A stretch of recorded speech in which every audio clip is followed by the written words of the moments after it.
Hi friends, how are you? First of all Telugu entrepreneurs views ఛానల్స్కి welcome friends. ఈరోజు నేను చెప్పదలుచుకున్న టాపిక్ వారెన్ బఫెట్ యొక్క dividend ideology friends.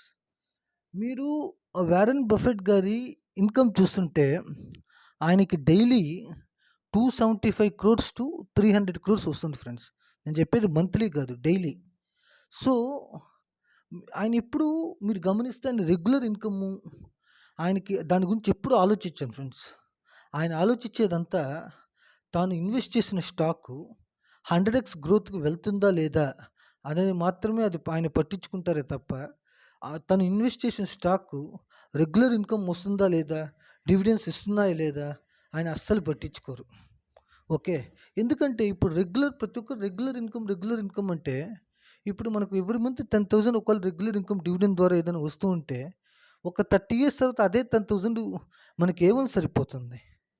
So just మనకు Warren Buffett గారి యొక్క అంత ఐడియాలజీ లేకపోయినా మనం ఇన్వెస్ట్ చేసిన స్టాక్ 100xకి వెళ్ళకపోయినా కూడా అట్లీస్ట్ 10xకి వెళ్తుందా లేదా అనేది కూడా ఒకసారి గమనించండి ఫ్రెండ్స్. Okay, thank you.